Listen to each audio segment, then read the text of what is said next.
আমন্ত্রণ জানাচ্ছি editorial news 24 এর সংবাদে। পুরো সংবাদ জুড়ে আপনাদের সাথে আছি আমি সঞ্জিতা শিকদার। গণ অধিকার পরিষদের সভাপতি ও ডাকসুর সাবেক ভিপি নুরুল হক নূর বলেছেন, অন্তর্বর্তীকালীন সরকারকে আরো 2 বছর সময় দেওয়া উচিত। দেশের সংস্কারের ক্ষেত্রে এই সরকারকে সহযোগিতা করতে হবে। তিনি বলেন, হাসিনার পতন না ঘটলে তো আরো 4 বছর থাকতো, তাই এই সরকারকে 2 বছর সময় দিলে ক্ষতি নেই। রোববার বিকাল 3টায় ডাকসু ভবনের সামনে অনুষ্ঠিত এক আলোচনা সভায় তিনি এসব কথা বলেন। আজ এক সংবাদ বিজ্ঞপ্তিতে তথ্য জানানো হয়। বিজ্ঞপ্তিতে বলা হয়, নুরুল হক নূর মন্তব্য করেন, কিছু উপদেষ্টা যদি ব্যর্থ হন তাদের সমালোচনা করতে হবে এবং প্রয়োজন হলে তাদের পদত্যাগের দাবিতে আন্দোলন করতে হবে। তবে দেশের সংস্কার কাজ ও গণহত্যার বিচারগুলো এ সরকারকেই করতে হবে। তিনি আরো বলেন, গত 15 বছরে শেখ হাসিনা সব সেক্টরে তার সঙ্গীদের বসিয়েছেন। উল্লেখযোগ্যভাবে পুলিশ, জনপ্রশাসন, বিচার বিভাগ, নির্বাচন কমিশন, সশস্ত্র বাহিনী সহ সব ক্ষেত্রেই সংস্কারের প্রয়োজন। আলোচনা সভায় নূর বলেন,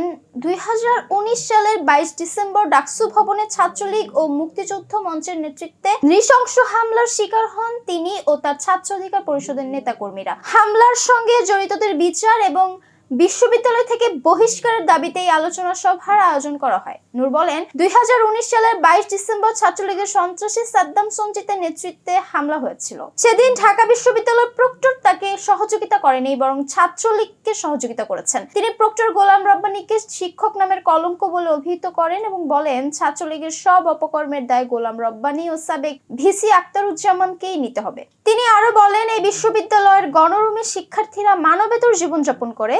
সেখানে পড়াশোনা করে কিছু শিক্ষার্থী বিশেষ ক্যাডার হয়, কিন্তু খাবারের মান এতই খারাপ যে তারা খেলে অসুস্থ হওয়ার আশঙ্কা থাকে। তিনি বিশ্ববিদ্যালয়ের গবেষণা ও খাবারের বরাদ্দ বাড়ানোর দাবি জানান এবং সারা দেশে নির্বাচন আয়োজনের আহ্বান জানান। গণ অধিকার পরিষদের সাধারণ সম্পাদক মোহাম্মদ রাশেদ খান বলেন, ভারতের আগ্রাসনের বিরুদ্ধে প্রতিবাদ করায় এদেশীয় কিছুর এজেন্ট সাদ্দাম ও সঞ্জিতের নেতৃত্বে ডাকসুতে হামলা চালানো হয়। তিনি দাবি করেন, পুলিশ তদন্ত প্রতিবেদন করেছিল যে হামলা হয়নি, বরং হালকা ধাক্কাধাক্কি হয়েছে। রাশেদ খান আরো বলেন, প্রক্টর গোলাম রব্বানী কল দিলে বলেন, বন্ধ ক্যাম্পাসে কেন এসেছি। বারবার কল দিয়ে তিনি সহযোগিতা করেনি।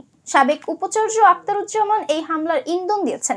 এসব শিক্ষককে চাকরিচ্যুত করতে হবে এবং যারা হামলা করেছে তাদের ছাত্রত্ব বাতিল করতে হবে। এছাড়া তিনি বলেন, ডাকসু নির্বাচনে যারা অবৈধভাবে বিজয়ী হচ্ছে তাদের পদ বাতিল করতে হবে এবং নির্বাচন নিয়ে তদন্ত করা উচিত। তিনি দাবি করেন যে ছাত্রলীগ ক্যাম্পাসে শিক্ষার্থীদের হত্যা নির্যাতন করেছে তাদের নাম মুছে ফেলতে হবে। আলোচনা সভায় সভাপতিত্ব করেন বাংলাদেশ ছাত্র অধিকার পরিষদের ঢাকা বিশ্ববিদ্যালয় শাখার সভাপতি সানাউল্লাহ এবং সঞ্চালনা করেন ঢাকা বিশ্ববিদ্যালয় শাখার সাধারণ সম্পাদক রাকিবুল ইসলাম। আলোচনা সভায় সংহতি জানিয়ে বক্তব্য দেন ঢাকা বিশ্ববিদ্যালয়ের প্রক্টর সাইফুদ্দিন আহমেদ ও অর্থনীতির শিক্ষক রাশাদ ফরিদি। এছাড়া বক্তব্য দেন ছাত্র অধিকার পরিষদের সভাপতি বিন ইয়ামিন মোল্লা, সাধারণ সম্পাদক নাজমুল হাসান। ডাকসু হামলায় আহত ছাত্র অধিকার পরিষদের সাবেক আহ্বায়ক হাসান আল মামুন, সাবেক ছাত্রনেতা আবু হানিফ, মাহফুজুর রহমান খান, মঞ্জুর মোর্শেদ মামুন, রবিউল হাসান প্রমুখ।